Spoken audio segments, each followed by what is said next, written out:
Praise the lord. హల్లెలూయా. మరొకసారి ఈ సాయంత్రకాలం కూడి వచ్చిన ప్రతి ఒక్కరికి కూడా ప్రభువైన యేసుక్రీస్తు నామమున వందనములు చెల్లించుకుంటున్నాను. ప్రభు తన కృపను బట్టి ఈ విధంగా ప్రతిరోజు కూడి ఆయన మాటలు వినుటకు ఇప్పుడు మనకు అనుగ్రహించిన ఈ సమయాన్ని బట్టి మన రెండు చేతులు పైకెత్తి ఆ దేవునికి స్తోత్రం చెల్లించుదాం. హల్లెలూయా, హల్లెలూయా. ప్రియులరా, ప్రతిరోజు మనము ఆత్మను గూర్చి వింటున్నాం. నిన్నటి దినము మన దేహమును గూర్చి విన్నాం. మీరు బైబిల్ చదివి చూడండి. 1 కొరింథీయులకు రాసిన పత్రిక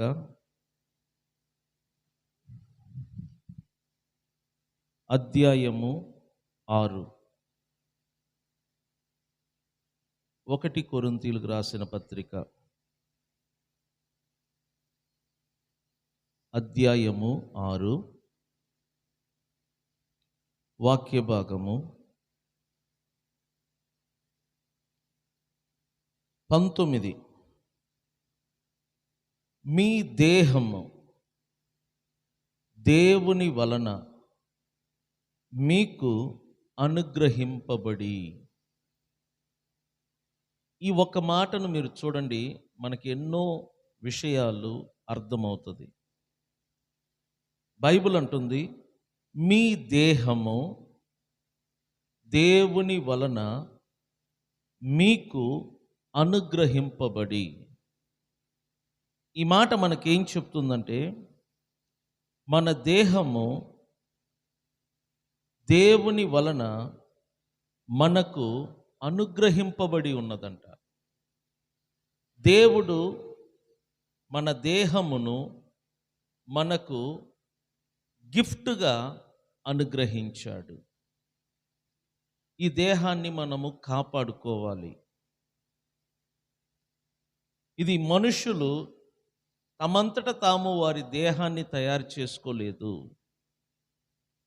దేవుడే మనకు ఈ దేహమును అనుగ్రహించాడు. కానీ మొదటి మానవుడైన ఆదాము దేహాన్ని మీరు పరీక్షిస్తే, దేవుడు ఏం చేశాడంటే, నేల మట్టితో ఒక బొమ్మను తయారు చేసి, ఆ బొమ్మ నాసిక రంధ్రములో దేవుడు తన జీవవాయువును ఊదగా ఆ బొమ్మ జీవాత్మగా మారాడు.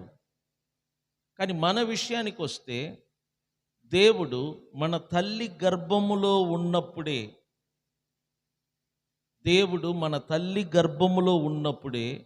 మన దేహమును కలగచేశాడు.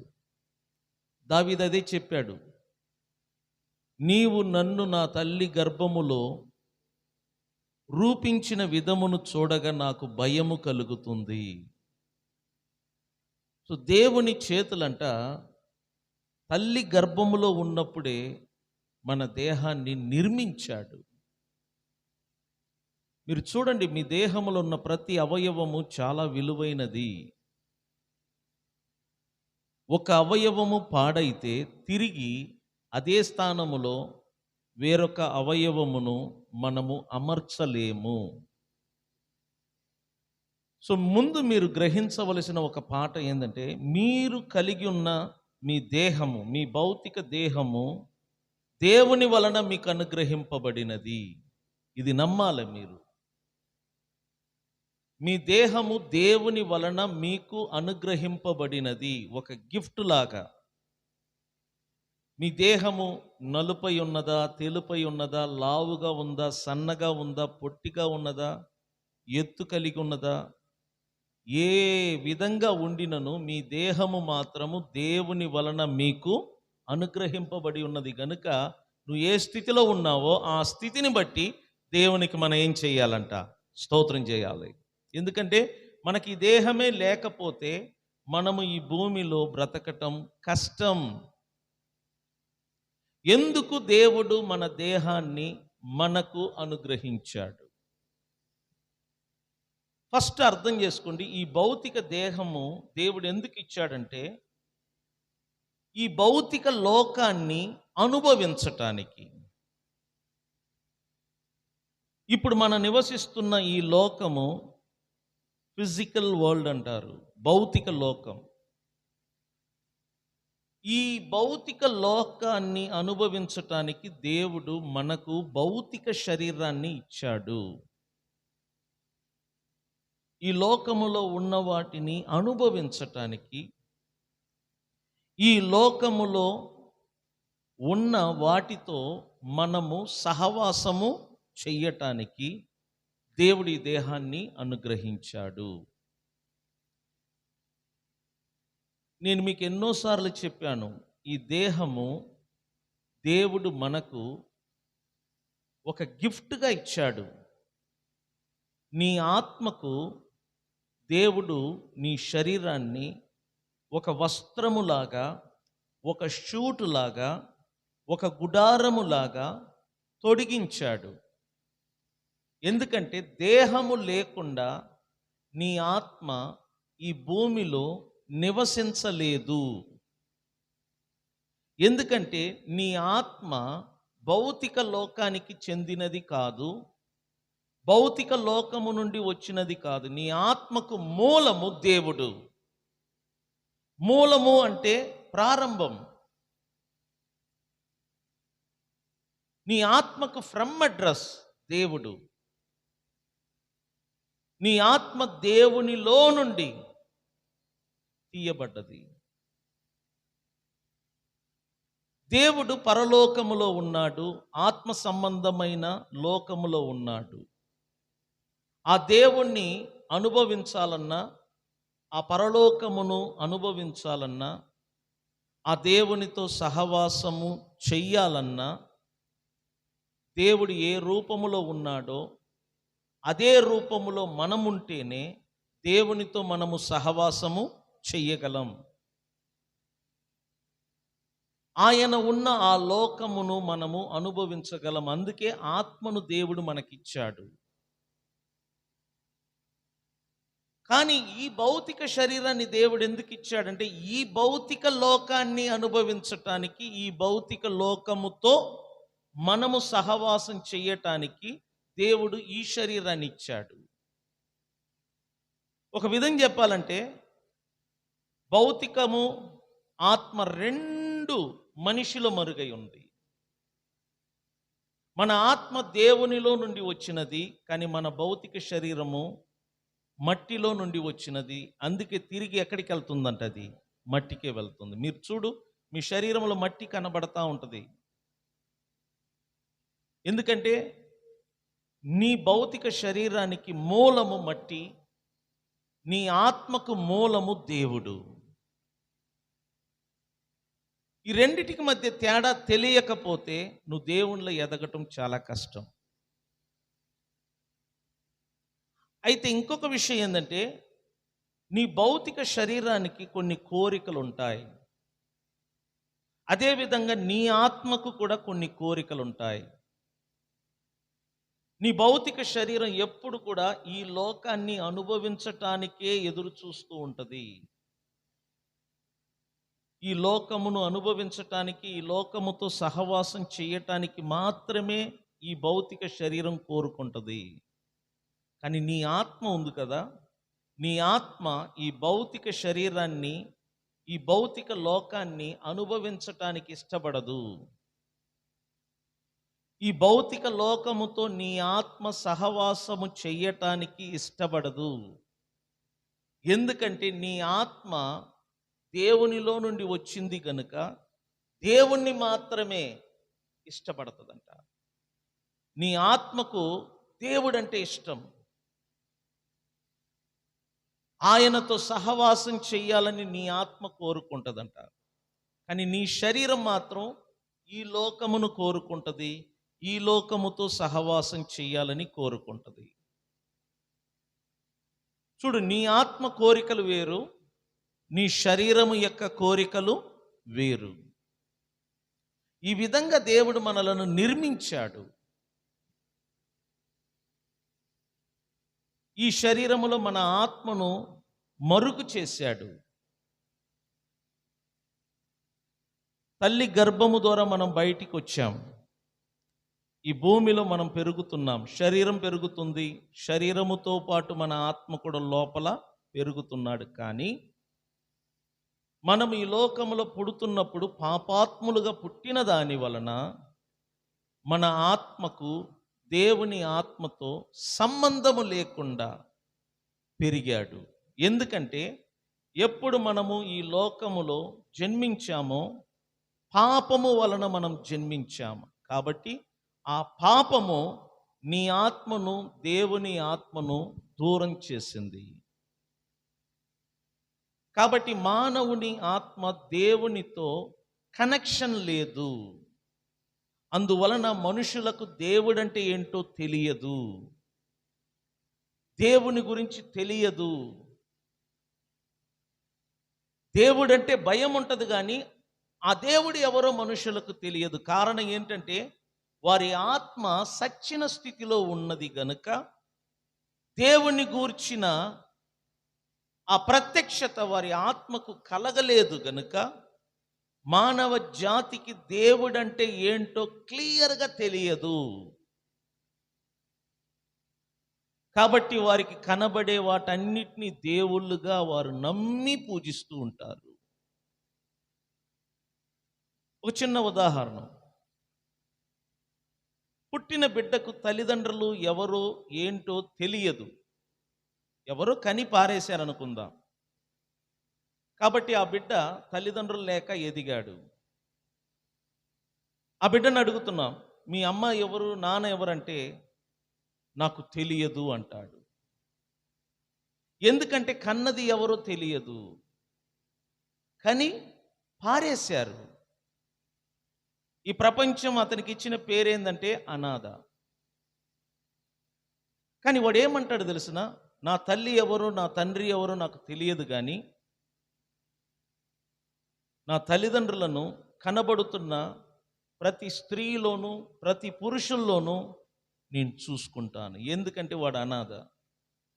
తల్లి ఎవరో తండ్రి ఎవరో తెలియని వారందరంట వారి తల్లిదండ్రులను ప్రజల్లో చూసుకుంటారంట. అదేవిధంగా దేవుణ్ణి తెలియని ఈ మానవ జాతి ప్రతి దానిలో దేవుని చూసుకుంటూ ఉంటారు. ఎందుకంటే వారికి నిజంగా దేవుడు అంటే ఏంటో తెలియదు. కారణం, వారి ఆత్మకు దేవుని ఆత్మకు మధ్య కనెక్షన్ లేదు. పాపము వలన మానవుని ఆత్మ దేవుని ఆత్మ నుండి దూరమయ్యాడు. ప్రతి మనిషిలో ఆత్మ సచ్చిన స్థితిలో ఉంటాడంట. మీరు ఎక్కడైనా ఎవరైనా చనిపోతే అక్కడికి వెళ్ళి చూడండి, చనిపోవటానికి ముందు ఆ మనిషి తిరుగుతూ ఉంటాడు, మాట్లాడుతూ ఉంటాడు. చనిపోయిన తర్వాత ఉలకడు పలకడు. ఎందుకంటే ప్రాణము లేదా దేహములో, శవమయ్యాడు.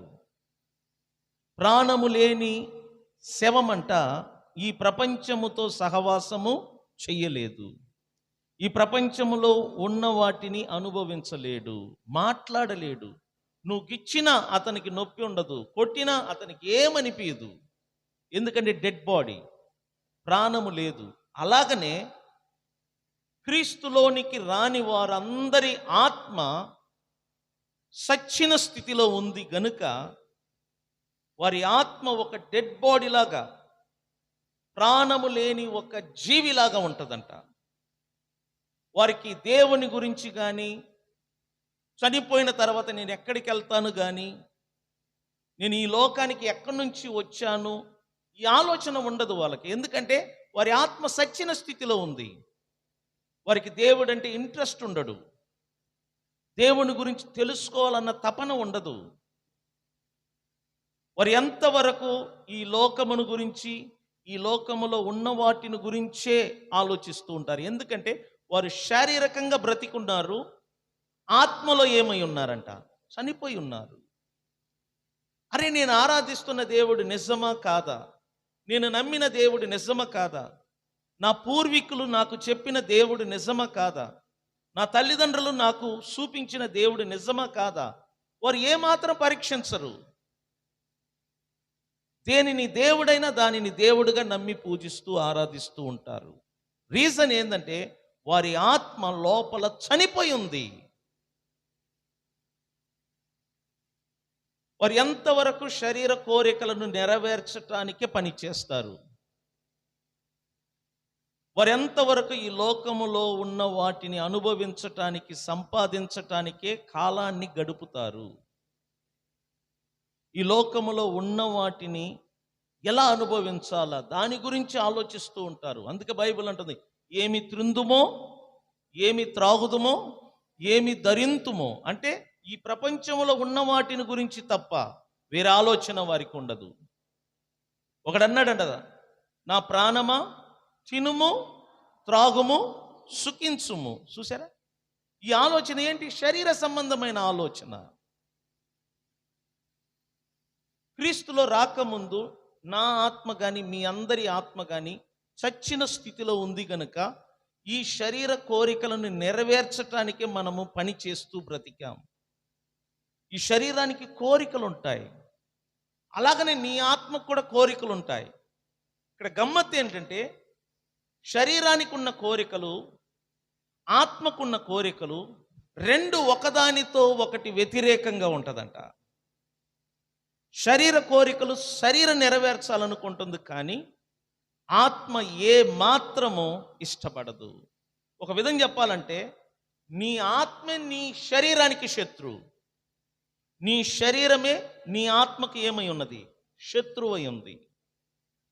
మీరు చూడు, ప్రభువులో రాకముందు, బాప్టిషన్ తీసుకోకముందు నువ్వు ఎలా బ్రతికినా, నువ్వు ఎలా జీవించినా, ఈ ప్రపంచంలో ఉన్న వాటిని ఎలా అనుభవించినా నీకేమనిపించదు.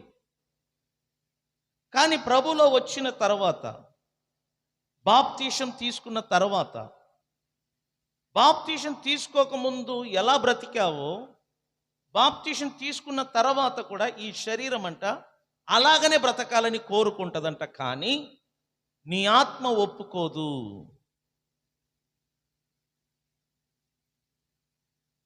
ఈ శరీర కోరికలు నెరవేర్చడానికి ఈ శరీరం ప్రయత్నం చేస్తుంది, కానీ నీ ఆత్మ ఇష్టపడదు. కారణం ఏంటి తెలిసిన?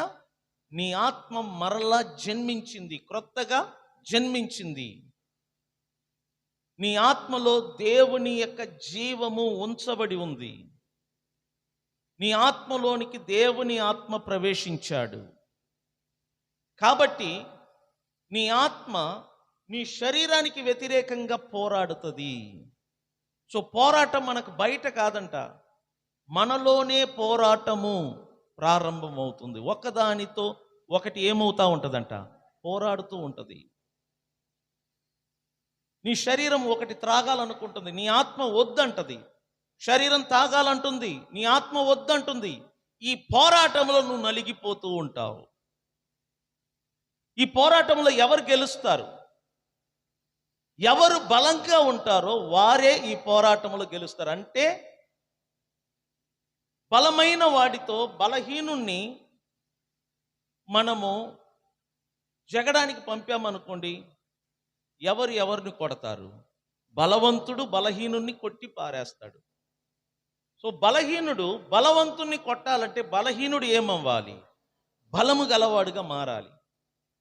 మనం చూడండి, ప్రభువుని కొంతమంది 15, 20, 30, 40 ఒక్కొక్కరు ఒక్కొక్క వయస్సులో ప్రభువుని తెలుసుకుంటారు. నువ్వు ఎప్పుడు ప్రభువుని తెలుసుకున్నావో, ఏ వయస్సులో తెలుసుకున్నావో ఆ రోజు నీ ఆత్మ జన్మించింది. అర్థమైందా? ఆ రోజు నీ ఆత్మ మరలా జన్మించింది గనుక ఆ రోజు నుండి నీ ఆత్మ వయస్సు ఏంటో నువ్వు లెక్కించుకో. ఒకవేళ 20 సంవత్సరం వయసులో నువ్వు ప్రభువును నమ్మావు, ప్రభువులోనికి వచ్చావు, 20 సంవత్సరం వయసులో నీ శరీరం ఎదిగి ఉంది. నీ శరీరం అన్ని కోరికలను, అన్ని వాంఛలను దరిదాపు అనుభవించే ఉంటుంది.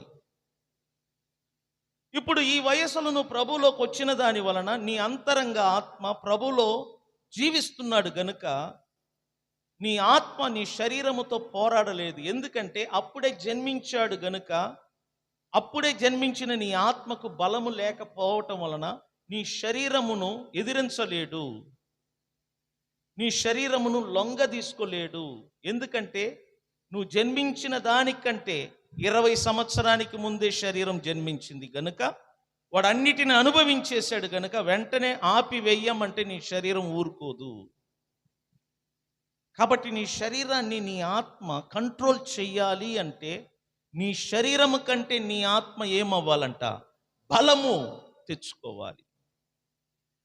శరీరం ఎలా అభివృద్ధి అవుతుందో, బలము తెచ్చుకుంటుందో, మన ఆత్మ కూడా అలాగనే అభివృద్ధి అవ్వాలి, బలము తెచ్చుకోవాలి.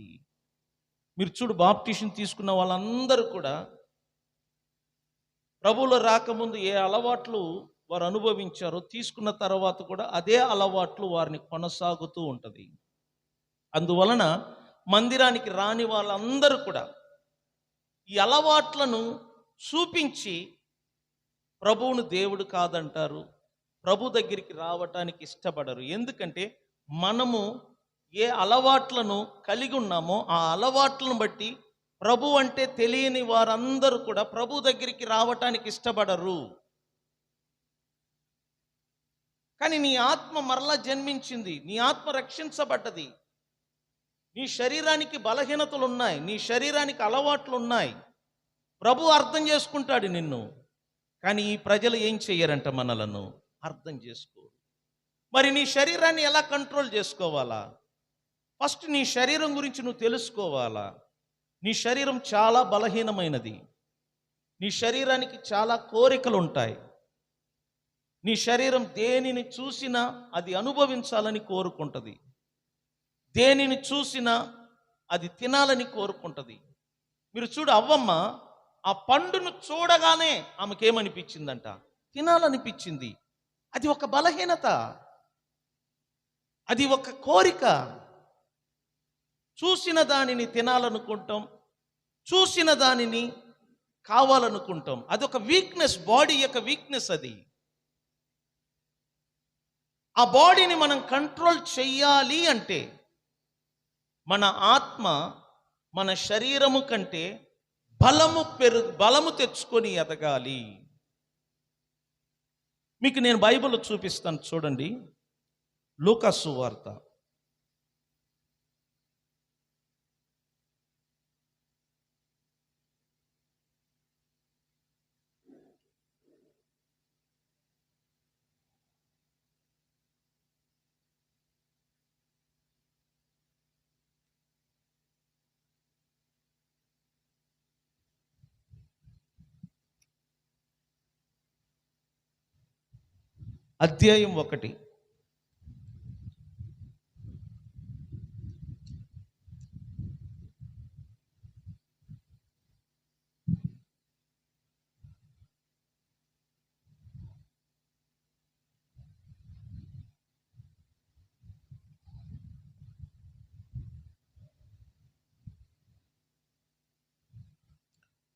1 80వ వాక్యం. శిశువు ఎదిగి ఆత్మయందు బలము పొంది. ఆ మాటను మాత్రము అండర్లైన్ చేయండి. శిశువు ఎదిగాడంట భౌతికంగా. దేని యందు బలము పొందాడంట? ఆత్మలో. చెప్పండి, దేని యందు బలము పొందాడు? ఆత్మలో బలము పొందాడు. ఇక్కడ అర్థం చేసుకోండి, మనం ఎదుగుతున్నాము కానీ భౌతికంగా, ఆత్మలో మాత్రం ఏం పొందలేకపోతున్నాము? బలము పొందలేకపోతున్నాము. కారణం ఏంటంటే బహుశా మనకు తెలియకపోవటం. మనం ఎదుగుతున్నాం, భౌతికంగా ఎదుగుతున్నాం, కానీ ఆత్మలో ఏమీ లేదంట, బలము లేదు. నీ శరీరాన్ని నువ్వు కంట్రోల్ చెయ్యాలి అంటే నీ ఆత్మలో బలము నువ్వు పొందాలి. ఎప్పుడు నీ ఆత్మ బలము పొందుతుందో, నన్ను చూడండి, నీకు ఎన్ని శోధనలు వచ్చినా నీ శరీరము ఆ శోధనకు లొంగిపోదు. ప్రతి క్రైస్తవుని వీక్నెస్ ఏంటంటే తన్ను తాను కంట్రోల్ చేసుకోలేడు. శోధనలు వచ్చినప్పుడు, శ్రమలు వచ్చినప్పుడు, కష్టాలు వచ్చినప్పుడు ఈజీగా లొంగిపోతూ ఉంటారు, స్త్రీలు కానీ పురుషులు కానీ. రీజన్ ఏంటంటే నీ ఆత్మలో బలము లేదు. నీ శరీరానికి బలం ఉంది, ఎదుగుదల ఉంది, కానీ నీ ఆత్మలో ఎదుగుదల లేదు, నీ ఆత్మలో బలము లేదు. నీ శరీరాన్ని నువ్వు కంట్రోల్ చెయ్యాలి అంటే నీ ఆత్మలో బలం ఉండాలి. మీరు చూడు, వయస్సు పెరుగుద్ది, కోరికలు చావదు. కోరికలంట మనిషి శరీరము చనిపోయేంత వరకు ఉంటుందంట.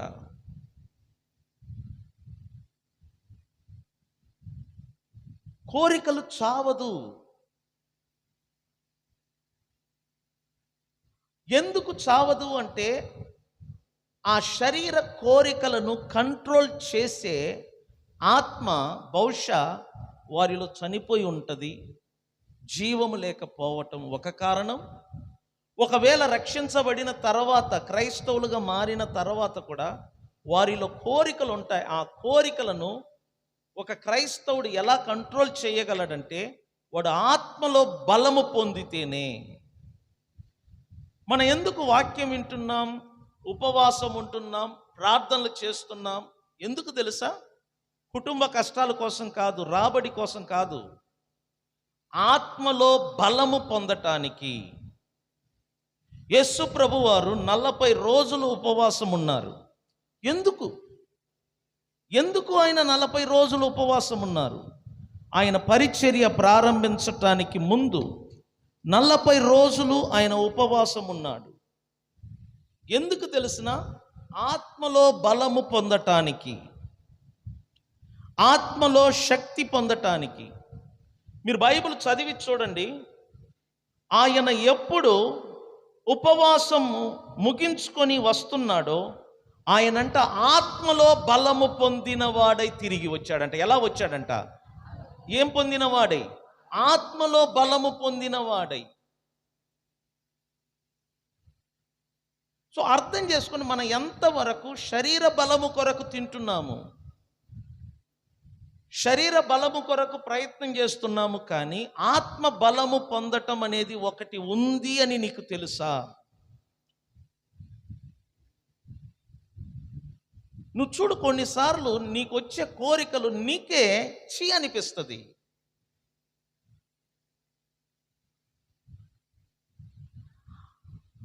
ఆ కోరికలను ఎలా చంపుకోవాలంటే కేవలము నీ ఆత్మను నువ్వు బలపరుచుకోవాలి.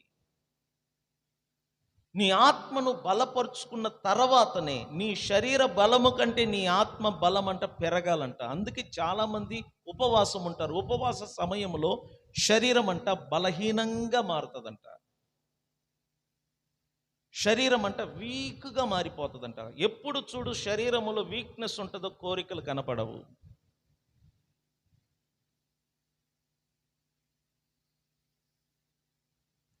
నీ శరీరం ఎప్పుడు బలహీనంగా ఉంటుందో కోరికలు చచ్చిపోతుంది.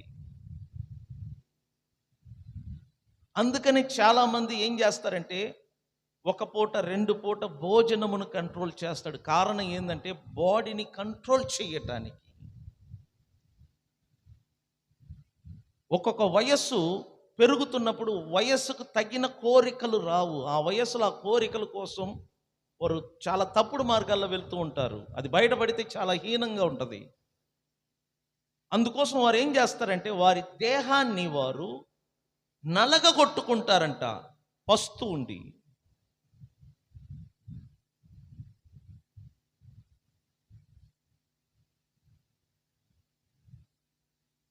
సో నీ శరీరాన్ని కంట్రోల్ చేయాలి అంటే నీ ఆత్మ బలము పెంచుకోవాలి. నీ ఆత్మ బలము నువ్వు పెంచుకోవాలి అంటే ప్రార్థన, ఉపవాసం, బైబిల్ స్టడీ గ్యారంటీగా నీకు అవసరం. ఎందుకంటే ప్రార్థన సమయంలో నీ ఆత్మ దేవునితో సహవాసములో ఉంటాడు కనుక ఈ లోకముతో సహవాసము ఉండే అవకాశాన్ని నువ్వు పోగొట్టుకుంటావు. ఎందుకంటే నువ్వు దేవునితో గడుపుతున్నావు లోకానికి దూరంగా ఉండి. బైబిల్ చదవటం వలన, వాక్యం వినుట వలన నీ ఆత్మ పోషించబడతాడు. ఉపవాసం ఉండుట వలన నీ బాడీ కంట్రోల్లో ఉంటుంది, బలహీనంగా ఉంటుంది.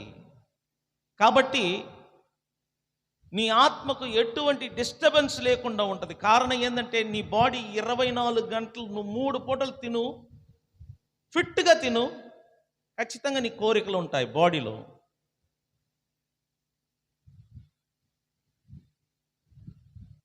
సో ఈ బాడీలో కోరికలు ఉన్నాయి, రకరకాలైన ఇచ్చలు ఉన్నాయి. అందుకే దాన్ని ఏమంటారంటే శరీర ఇచ్చలు.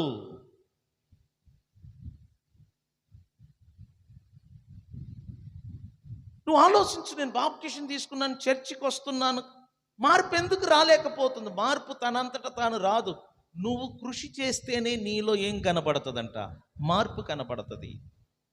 మీరు చూడండి, 100 రోజులు వాక్యం వింటూ ఉండండి, ఖచ్చితంగా మీలో మార్పు వస్తుంది. తిరిగి ఆ 100 రోజులు ప్రార్థన ఆపి గ్యాప్ వదిలామనుకోండి, మరలా మార్పు కనపడుతుంది. అంటే మరలా రిటర్న్ అవుతాం మనం. అందుకనే ఆది అపోస్తులు ఏం చేసేవారంటే ఎడతెగక ఇంటింట ఏం చేసేవాళ్ళంట? ప్రార్థన కూటం పెట్టేవాళ్ళు. ప్రజలు ఇష్టపడకపోయినా, ఎందుకంటే కంటిన్యూగా పెట్టడం వలన. మీకు ఒక విషయం చెప్పానా, విశ్వాసుల కంటే పాస్టర్లకే బాధగా ఉంటుంది కంటిన్యూగా పెడితే. ఎందుకంటే రెస్ట్ కూడా ఉంటుంది పాస్టర్లకి. అలా కంటిన్యూగా పెడతా ఉంటే ఖచ్చితంగా విశ్వాసులలో వారి జీవితాలలో ఏమొస్తుందంట? మార్పు వస్తుంది. నేను చెప్తున్నాను, మార్పు నీకు వచ్చిందనుకోండి, నిన్ను ఎవరు కూడా బలవంతం చెయ్యరు. నిన్ను చూస్తే భయపడతారు. నిన్ను బలవంతం చెయ్యరు, నిన్ను చూస్తే భయపడతారు. నిన్ను చూస్తే భయము రావట్లేదంటే నీ వీక్నెస్ ఏంటో వాళ్ళకి తెలిసింది. నీ వీక్నెస్ ఒక్కసారి బయట వాళ్ళకి తెలిసింది అనుకోండి, ఖచ్చితంగా నిన్ను టార్గెట్ చేస్తారు.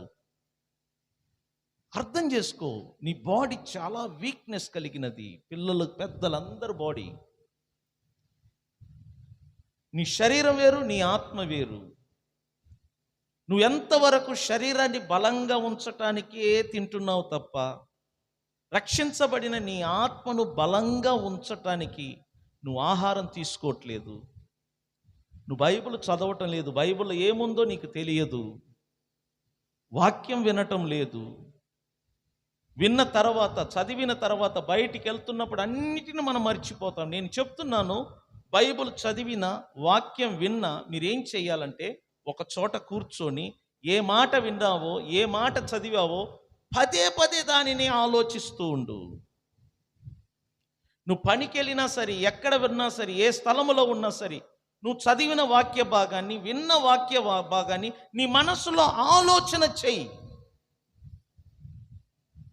వేరే ఆలోచన నీ మనసులో రాదు. అప్పుడు వేరే కోరికలు నీ మైండ్లో గుర్తుకు రాదు.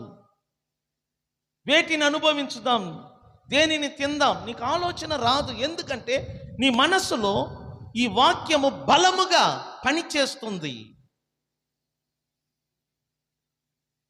నువ్వు ఎంత ఆలోచిస్తావో అది నిదానంగా నీ మనసులో నుండి నీ కడుపులోకి వెళ్ళిపోతుందంట. నీ కడుపులోకి దేవుని వాక్యం వెళ్ళిపోతే నువ్వు చనిపోయినా నీ కడుపులో దేవుని మాటలు భద్రంగా ఉంటుంది. సో దేవుని వాక్యం విన్న తర్వాత, దేవుని వాక్యం చదివిన తర్వాత మీరు చేయాల్సిన పని ఏంటంటే, నువ్వు దేనిని చదివావో, దేనిని విన్నావో పదే దానిని ఆలోచిస్తూ ఉండు. సీరియస్గా ఆలోచించు. అప్పుడు నీలో ఏం జరుగుద్ది తెలుసునా? మీరు చూడండి, ఈ చెరుకు రసం దగ్గరికి వెళ్ళినప్పుడు ఆ మిషన్ చూడు, ఆ మిషన్ 2 ముళ్ళులుగా ఉంటాయి. ఆ 2 ముళ్ళుల మధ్య చెరుకును పెడతారు. పెట్టి తిప్పినప్పుడు ఆ ముళ్ళు మిషన్ ఏం చేస్తారంటే తిరుగుతూ ఉంటే ఈ చెరుకు లోపలికి వెళ్తుంటే నలిగిపోతుందంట చెరుకు.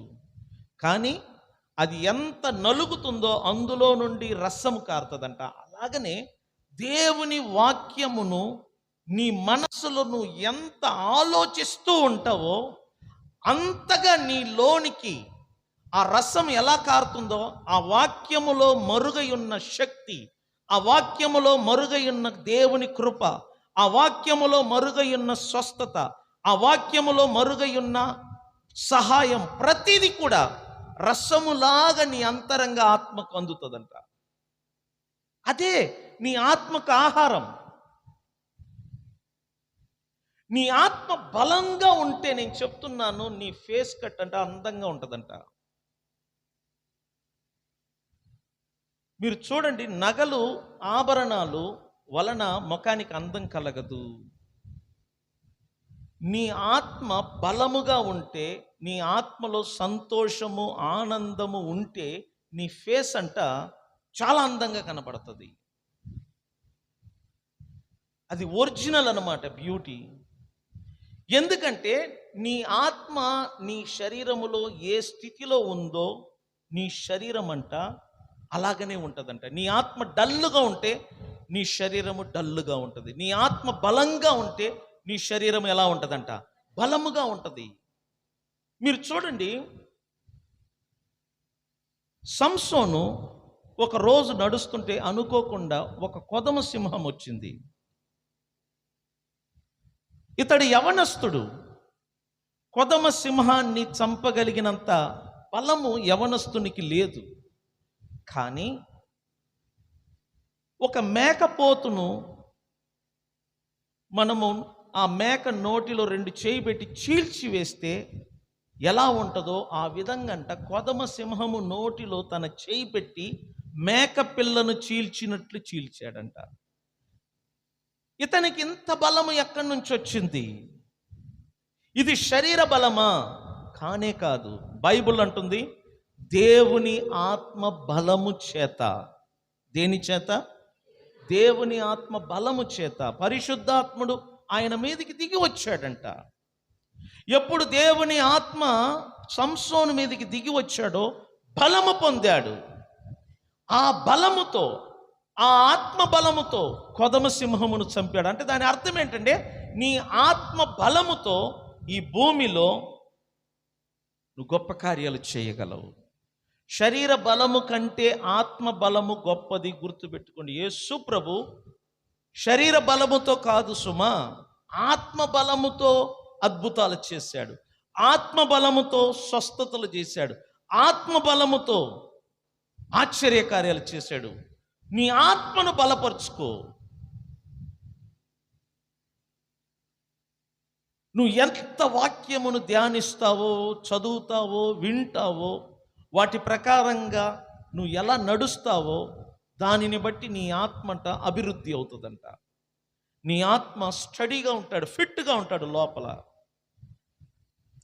నీ ఆత్మ ఫిట్గా ఉండటం వలన నీ బాడీ కూడా నీ ఆత్మకు అనుకూలంగా ఉంటుంది. సో నీ దేహాన్ని నువ్వు కంట్రోల్ చెయ్యాలి అంటే ఖచ్చితంగా నువ్వు ఆత్మ బలము పొంది తీరాలి. ఇక్కడ విన్నాం, ఇది ఎవరి గురించి తెలుసున? బాప్టిజం ఇచ్చే యోహాను గురించి. శిశువు పెద్దవాడై ఎదిగాడంట. శిశువు ఎదిగి ఆత్మ బలము పొందాడు. ఏం పొందాడంటే చెప్పండి, చెప్పండి, ఏం పొందాడంట? ఆత్మ బలము.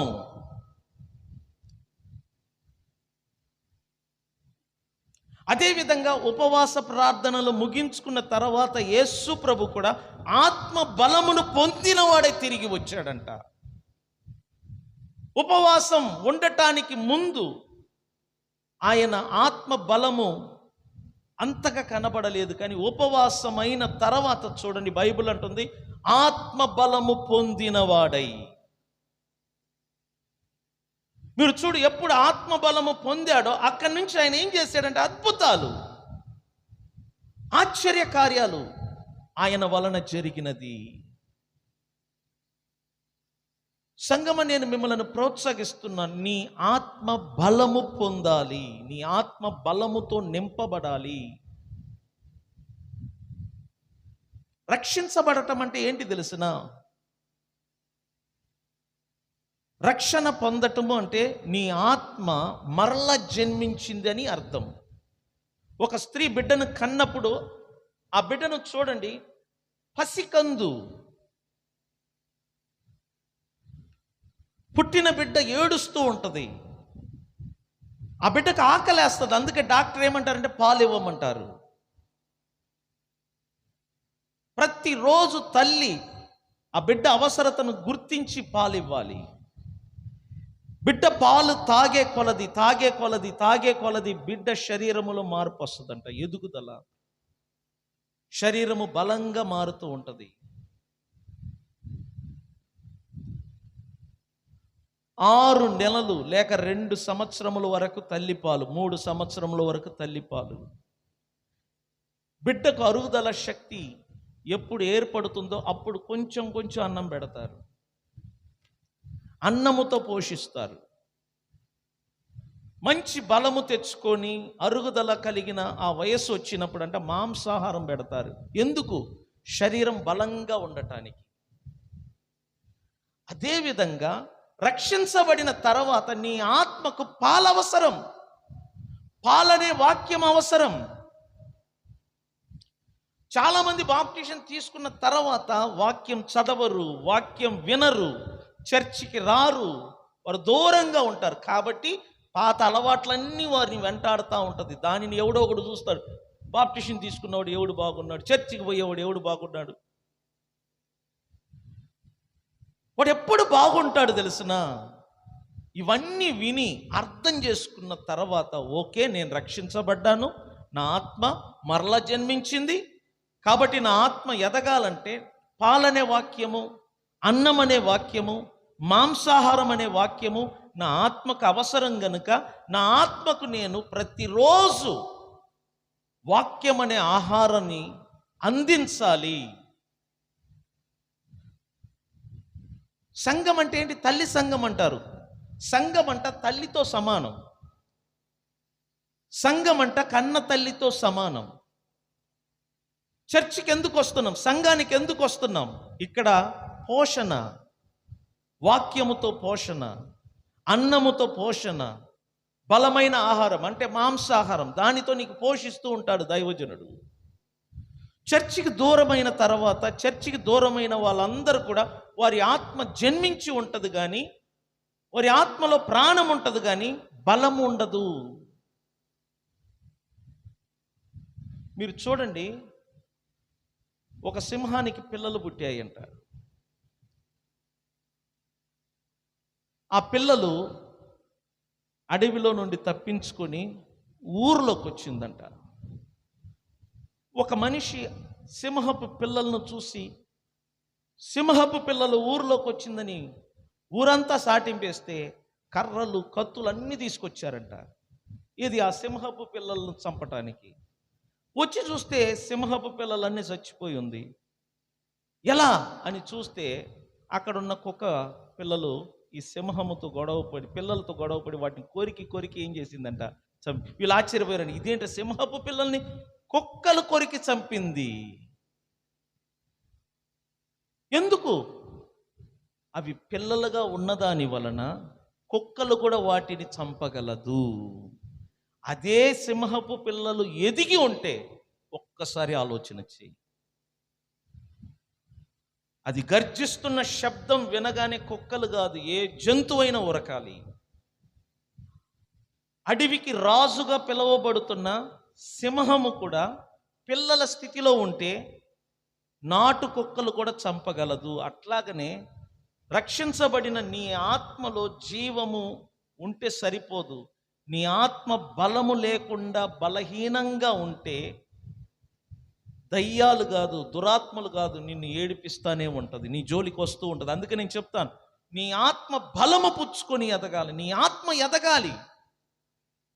మీరు ఆలోచించండి, ఈ శరీరాన్ని కాపాడుకోవటానికి, రక్షించటానికి 3 పూటలు తింటున్నాము, నెయ్యి, డ్రై ఫ్రూట్స్, రకరకాలు బలమైన ఆహారం తీసుకుంటున్నాం కదా. మరణించిన తర్వాత ఈ శరీరం అంట దేవుని దగ్గరికి వెళ్ళదు. ఈ శరీరం అంట మట్టిలో పాతి పెట్టడము, కాల్చటము జరుగుతుంది. మరి దేవుని దగ్గరికి వెళ్ళాలన్నా, పాతాళ లోకానికి వెళ్ళాలన్నా ఎవరు వెళ్తారు? శరీరం ఇక్కడ ఉంది, మరి ఏది వెళ్తుంది? నీ యొక్క ప్రాణాత్మ అక్కడికి వెళ్తుంది. దీనిని బట్టి అర్థం చేసుకో, ఈ శరీరము యుగయుగాలు జీవించదు, కానీ ఈ శరీరములో మరుగై ఉన్న నీ ఆత్మ, నీ ప్రాణమంట యుగయుగాలు జీవిస్తుందంట. దానిని గూర్చి ఆలోచన చెయ్యి, దానిని పోషించుకోవటానికి ప్రయాసపడు. మనము 2 లోకానికి చెందిన వాళ్ళం, భౌతిక లోకానికి చెందిన వాళ్ళం, పరలోకానికి చెందిన వాళ్ళం. భౌతిక శరీరాన్ని కలిగి ఉన్నాం, అలాగనే ఆత్మ సంబంధమైన శరీరాన్ని కూడా మనం కలిగి ఉన్నాం. 2 కలిసి మనం జీవిస్తున్నాం. కాబట్టి బ్యాలెన్స్ చేయాలా. శరీరాన్ని ఎలా పోషించుకోవటానికి ప్రయాసపడుతున్నావో అలాగనే నీ ఆత్మను కూడా పోషించుకోవటానికి ప్రయాసపడు. ఎందుకంటే రేపు నువ్వు చనిపోతే దేవునితో యుగయుగాలు గడపబోయేది నీ ఆత్మ. నీ ఆత్మకు పోషణగా దేవుడు ఈ బైబిల్ గ్రంథాన్ని ఇచ్చాడు. నువ్వు చదవాలా. నేను చెప్తున్నా, నేను చదివితే నా ఆత్మ బలపడుద్దు తప్ప నేను చదివినంత మాత్రాన నా పిల్లల ఆత్మ బలపడుతుందని బైబిల్లో లేదు. సో నా పిల్లల యొక్క ఆత్మ బలపడాలంటే వాళ్ళు కూడా ఏం చెయ్యాలా? అంతే కదా. వాళ్ళ శరీరం బాగుండాలంటే వారు తినాలా. అట్లాగనే వారి ఆత్మ బలము కొరకు వారు బైబిల్ చదవాలి. బైబిల్ చదవమని ఎందుకు బలవంతం చేస్తున్నారంటే నీ ఆత్మ బలము పొందటానికి. ప్రతిరోజు బైబిల్ స్టడీ చేయాలా, ప్రతిరోజు వాక్యం వినాలా. చదివిన భాగాన్ని, వినిన భాగములను నువ్వు ఆలోచించాలా, గ్రహించాలా, గ్రహించాలా, అర్థం చేసుకోవాలా. వాటి ప్రకారంగా నువ్వు నడవటానికి ప్రయత్నం చెయ్యాలా. అప్పుడు చూడు, నీ శరీర కోరికలను నువ్వు నెరవేర్చవు. ఈరోజు ప్రతి మనిషి క్రైస్తవులను విమర్శించుటకు మెయిన్ కారణం ఏంటంటే మానవుడు శరీర కోరికలను నెరవేర్చుటకు ముందడుగులో ఉంటున్నాడు. దానిని బయట వారు తప్పుగా ఏలుపెట్టి చూపిస్తున్నారు. అందువలన అనేక మంది చర్చికి రాలేకపోతున్నారు. వారికి ఈ విషయాలన్నీ తెలియదు. ఆత్మ బలము పొందాలి, ఆత్మ ఉన్న విషయం చాలామందికి తెలియదు. ఆత్మ మరణించి ఉన్నది చాలామందికి తెలియదు. ప్రభువును నమ్ముట వలన ఆత్మ మరల జన్మిస్తుంది, నూతన జీవము పొంది మరల జన్మిస్తుంది, చాలామందికి తెలియదు. కాబట్టి అర్థం చేసుకుని మీ శరీరంలో ఉన్న కోరికలను నువ్వు కంట్రోల్ చెయ్యాలి. అది నీ వలన కాదు, కానీ నీ ఆత్మ బలము పుచ్చుకుంటే, నీ ఆత్మ బలము తెచ్చుకుంటే ఆటోమేటిక్గా నీ శరీరాన్ని నువ్వు కంట్రోల్లో ఉంచుకో. నేను చెప్తున్నా, రోజు వాక్యం విను. ఇంటికి వెళ్ళిన తర్వాత వినిన వాక్యాన్ని పదే పదే ఆలోచించు. నిద్ర సమయంలో ఆలోచించు. ఒక 2-3 మాటలు మోకరించి లేక కూర్చొని దేవునితో మాట్లాడు, ప్రార్థన చెయ్యి. నీ మనసులో దేవుణ్ణి తలంచుకుంటూ ఉండు. అప్పుడు చూడు, నీ శరీర ఇచ్చలు కానీ నీ శరీర కోరికలు కానీ నీకు జ్ఞాపకానికి రాదు. ఒకవేళ ఎవరైనా డిస్టర్బ్ చేసినా నువ్వు దూరంగా ఉంటావు. వారు కూడా అర్థం చేసుకుంటారు. 2-3 సార్లు డిస్టర్బ్ చేస్తారు, 3వసారి నీ జోలికి రావాలంటే భయపడతారు. ఎందుకంటే నీలో మార్పు వాళ్ళకి కనబడుతుంది. నీలో వీక్నెస్ కనబడితే ఖచ్చితంగా నీ జోలికి వస్తారు. చిన్న ఉదాహరణ చెప్పి ముగిస్తాను. ఇప్పుడు చూడండి, నాలో ఏదైనా ఒక వీక్నెస్ మీ కంటికి కనబడ్డదనుకోండి, ఆ వీక్నెస్ పట్టుకొని నన్ను ఏడిపిస్తూ ఉంటావు. అదే నాలో వీక్నెస్ నీ కంటికి కనబడలేదు అనుకో, నన్ను చూస్తే నువ్వు భయపడుతూ ఉంటావు. అర్థమైంది నేను చెప్పేది? సో నా బలహీనత నీకు కనబడిన తర్వాత నువ్వు నాతో జోకులు వేస్తావు, నువ్వు నాతో సరదాగా ఉంటావు. నేనంటే నీకు భయం ఉండదు. కారణం ఏంటంటే నా వీక్నెస్, నా బలహీనత నీకు తెలిసిపోయింది.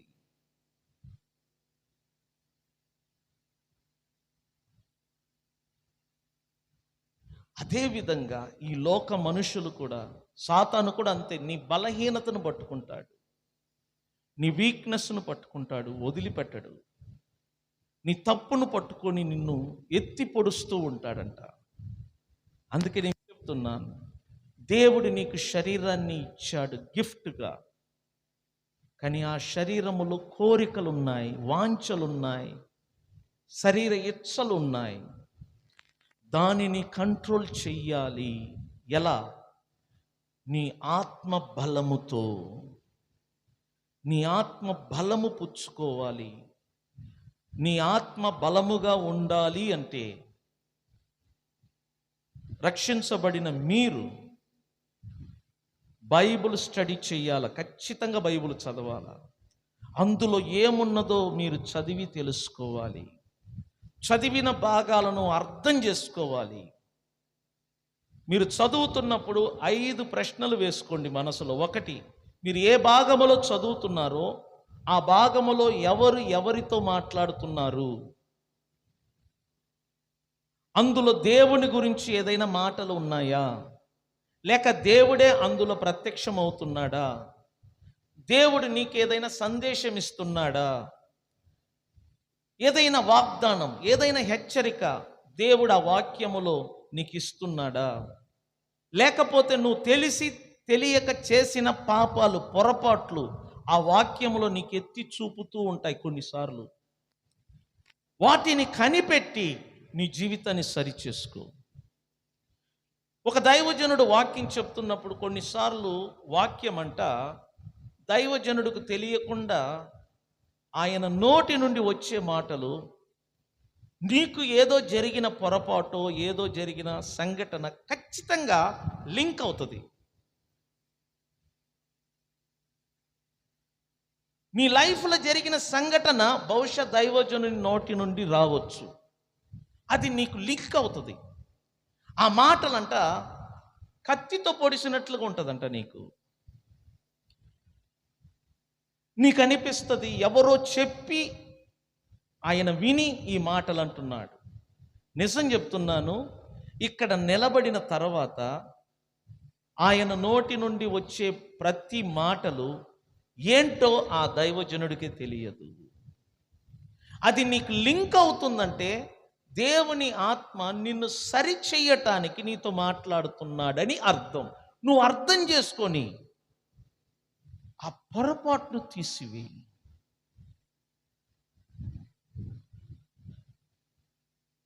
ఎత్తి చూపుతున్న ఆ తప్పును, ఆ పాపమును విడిచిపెట్టు. నువ్వు ఎప్పుడు ఆ పాపమును, ఆ తప్పును విడిచిపెడతావో నువ్వు కనికరం పొందుతావు. గొప్ప గొప్ప మహానుభావులందరూ కూడా తెలిసి తెలియక పతనమయ్యారు. దావీదు కానీ, సొలొమోను కానీ, పెద్ద పెద్ద దైవజనులు. కానీ వారు తెలిసి తెలియక చేసిన తప్పులను గుర్తించి దేవుని సన్నిధిలో ఒప్పుకున్నారు. అందువలన దేవుడు వారిని ఆశీర్వదించాడు. దేవుడు ఈ విధంగా దైవజనుల నోటి ద్వారా నీతో మాట్లాడుతాడు. ఆ మాటలను సీరియస్గా తీసుకో. దేవుడే మాట్లాడాడని నమ్ము. ఆ మాటల ద్వారా సరి చేసుకో. ఆ మాటలను మనసులో ఉంచుకో. అప్పుడు నువ్వు చూడు, నెమ్మది పొందుతావు, ప్రశాంతతను పొందుతావు. ఎందుకంటే నీ ఆత్మ రక్షించబడి ఉన్నది. నీ ఆత్మను బలపరచటం, నీ ఆత్మను పరిశుద్ధంగా ఉంచటం దేవుని పని. కాబట్టి అర్థం చేసుకోండి, దేవుడు నీకు దేహమును ఒక గిఫ్ట్గా ఇచ్చాడు. ఆ దేహమును ఎలా కంట్రోల్లో ఉంచుకోవాలనో నేర్చుకోండి. నీ దేహమును నువ్వు కంట్రోల్లో ఉంచుకోవాలి అంటే ఖచ్చితంగా నీ ఆత్మ బలము పొంది ఉండాలి. బలము పొంది ఉండాలి. 2, నువ్వు బయటికి వెళ్ళిన తర్వాత కూడా నీ సహవాసము మారాలి. నీ సహవాసం ఇంపార్టెంట్. ఎందుకు చెప్తున్నానంటే నువ్వు ఎవరితో సహవాసం చేస్తావో వారిలాగా నువ్వు తయారవుతావంట. బైబిల్ అదే చెప్తుంది. జ్ఞాని మూర్ఖులతో సహవాసం చేస్తేనంట జ్ఞాని కూడా తర్వాత ఏమవుతాడంట? మూర్ఖుడు అవుతాడు. ఇప్పుడు చెప్పండి, మూర్ఖుడు జ్ఞానితో సహవాసం చేస్తే మూర్ఖుడు కూడా ఏమవుతాడంట?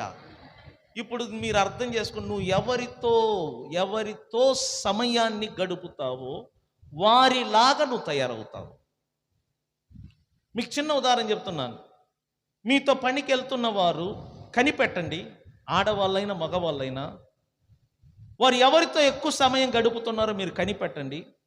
1 నెల, 2 నెల, 3 నెల, 4 నెలలు చూడండి. ఖచ్చితంగా మొదటి నెలలో మార్పు రాకపోవచ్చు, కానీ తర్వాత అయినా ఈ వ్యక్తిలో ఏమొస్తుందంట? మార్పు వస్తుంది. అందుకే నేను చెప్తున్నా, సహవాసం చాలా ప్రమాదం అంట. 6 నెలలైతే వీడవుతాడు. సామెత ఉంది. నేను అందుకే చెప్తున్నాను, మార్పు రావాలంటే ముందు నువ్వు స్నేహాన్ని మానుకోవాలి. అబ్బో, నీ స్నేహితుడు మంచివాడు, నీ స్నేహితురాలు మంచిది, మీ కడుపులో ఉన్నదంతా పెడతది. ఇక్కడ కడుపులో ఉన్నది పెట్టడం ఇవన్నీ వద్దు. ఆత్మ విషయం ఇది, దేవునితో పని ఇది. అర్థమైందా? ఒకడంటాడు నాకు 100 కోట్లు ఇస్తాను, యేసు ప్రభుని వదిలిపెట్టంటే ఎట్లా అది కుదురుద్ది? 100 కోట్లకు ఆశపడి నేను యేసయ్యను వదులుకుంటే నిత్యత్వంలో నేను నరకములో గడపాలి వస్తుంది. కాబట్టి నీ ప్రాణాన్ని నువ్వు రక్షించుకోవాలి, నీ ఆత్మను నువ్వు రక్షించుకోవాలి. మీరు ఎలా ఉండాలో తెలుసా? ఒక వ్యక్తి నీ వైపు తిరగాలి, కానీ నువ్వు మాత్రం మరొక వ్యక్తి వైపు ఏం చేయకూడదు. అలా ఉండాలా. నీ ఆత్మలో బలహీనత ఉంటే నువ్వు అందరి వైపు తిరుగుతావు. నీ ఆత్మలో బలం ఉంటేనంట నువ్వు ఎవరి వైపు తిరగవు. యేసు ప్రభుని సైతాన్ అడిగాడంట, నువ్వు నాకు మ్రొక్కితే ఈ లోకములో ఉన్న మహిమ అంతటిని నీకు ఇస్తానన్నాడట. యేసయ్య మొక్కాడా? దాని అర్థం ఏంటి? సాతానుకు లోబడలేదు. అసలు సాతానుతో మాట్లాడటానికి కూడా అవకాశం తీసుకోలే. ఆయన మాట్లాడవద్దన్నాడు. ఎందుకంటే వాడితో సహవాసం కరెక్ట్ కాదు. మనలో ఎందుకు చాలామంది దెబ్బతింటున్నారు తెలిసిన?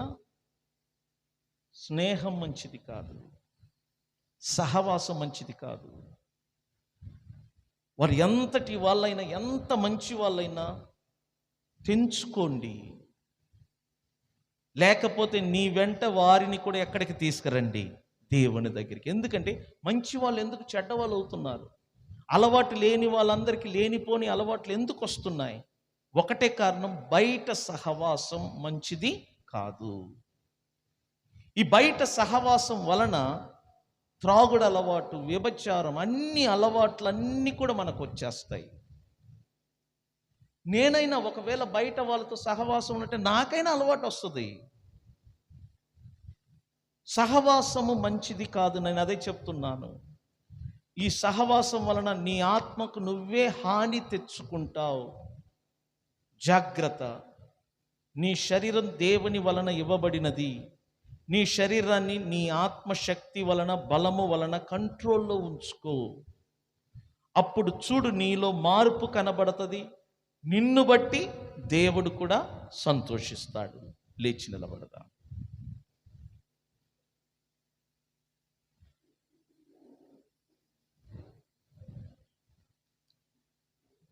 వినిన ఈ మాటలను బట్టి కొద్ది క్షణం ప్రార్థన చేద్దాం. స్వరమెత్తి అందరు కలిసి స్వరమెత్తి ప్రార్థన చేద్దాం. అందరు కలిసి స్వరమెత్తి ప్రార్థన చేద్దాం. ప్రతి ఒక్కరు కూడా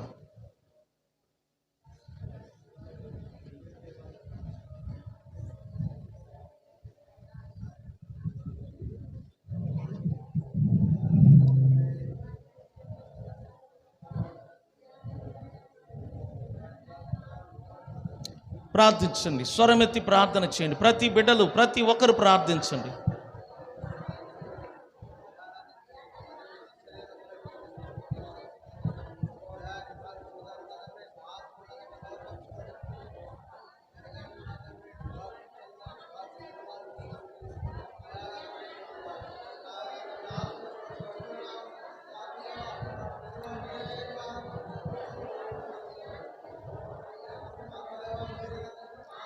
స్తోత్రం. ప్రార్థించండి. ప్రతి ఒక్కరు ఉత్సాహముతో ప్రార్థన చేయండి. ప్రతి ఒక్కరు కూడా స్తోత్రం.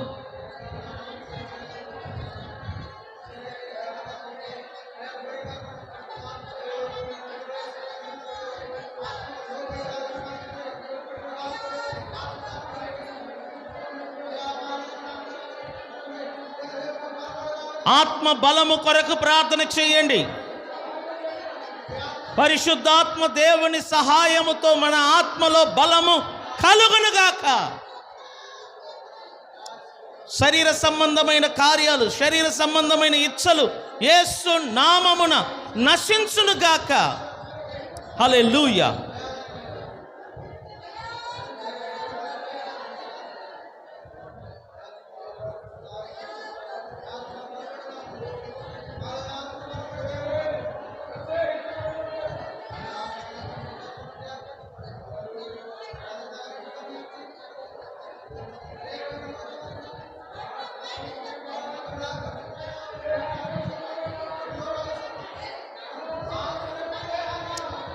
స్వరమెత్తి ప్రార్థించండి. ప్రతి ఒక్కరు కూడా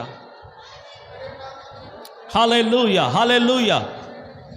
ప్రైజ్ ది లార్డ్. హల్లెలూయా.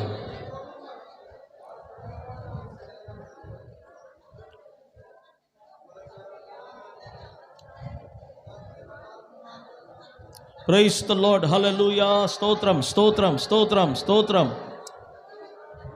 హల్లెలూయా. స్తోత్రం, స్తోత్రం, స్తోత్రం, స్తోత్రం, స్తోత్రం. తండ్రి, తండ్రి నీకే వందనాలు, తండ్రి నీకే వందనాలు, తండ్రి నీకే వందనాలు, స్తోత్రములు. ఈ రాత్రి మాట్లాడిన ఈ మాటలను బట్టి 2 చేతులు పైకెత్తి కొద్ది క్షణము ఆ దేవాతి దేవునికి ఘనత, మహిమ, ప్రభావములు కలుగునట్లుగా 2 చేతులు ఆకాశం వైపెత్తి స్వరమెత్తి ఆయనకు స్తోత్రములు చెల్లించుదాము. స్తుతించండి కొద్ది నిమిషాలు. పరిశుద్ధాత్మ దేవుడు మీలో పని చెయ్యును కాక, మీ అంతరంగ ఆత్మలో పరిశుద్ధాత్మ దేవుడు మార్పును తీసుకొచ్చును గాక, క్రీస్తు స్వరూప్యం, క్రీస్తు రూపం మీలా ఏర్పడును గాక. హల్లెలూయా. స్తోత్రములు తండ్రి. హల్లెలూయా. స్తోత్రములు తండ్రి. Praise the lord, praise the lord, praise the lord. ప్రార్థన. తండ్రి, కూడి వచ్చిన నీ బిడ్డలందరిని బట్టి స్తుతిస్తున్నాం. ఈ రాత్రి తిరిగి వెళ్తున్నప్పుడు మీరు తోడుగా ఉండండి. మంచి నిద్రను దయచేయండి. పడకల చుట్టూ నీ కాపుదల దయచేయండి. వారుంటున్న గృహము చుట్టూ నీ కాపుదల దయచేయండి. తెగులు నీ గుడారము సమీపించదన్నావు. ఆ మాట ప్రకారంగా ఏ తెగుళ్ళు కూడా నీ బిడ్డలు గుడారములో ప్రవేశించకుండా మీరు కంచి వేసి కాపాడండి. 8 రోజు రాత్రి జరిగిన కూడికలను మీరు ఆశీర్వదించినందుకు స్తోత్రం. తిరిగి రేపు రాత్రి వచ్చేంత వరకు నీ కాపుదల దయచేయమని ప్రభు అయిన యేసుక్రీస్తు నామమున ప్రార్థన ద్వారా అడిగి వేడుకుంటున్నాము పరమ తండ్రి. ఆమేన్. మన తండ్రి అయిన దేవుని ప్రేమ, ప్రభు అయిన యేసుక్రీస్తు యొక్క కృప, పరిశుద్ధాత్మ అన్యోన్య సహవాసము కూడి వచ్చిన మనందరికీ తోడై ఉండి నడిపించును గాక. ఆమేన్. యేసు రక్తమే జయం, సిలువ రక్తమే జయం. ప్రభు అయిన యేసుక్రీస్తు నామమునకు మహిమ, ఘనత, ప్రభావములు కలుగునుగాక. చేతుల పైకెత్తి దేవుని స్తోత్రం చెబుదామా? హల్లెలూయా, హల్లెలూయా, హల్లెలూయా. దేవుడు మిమ్మల్ని దీవించును గాక. ఆమేన్.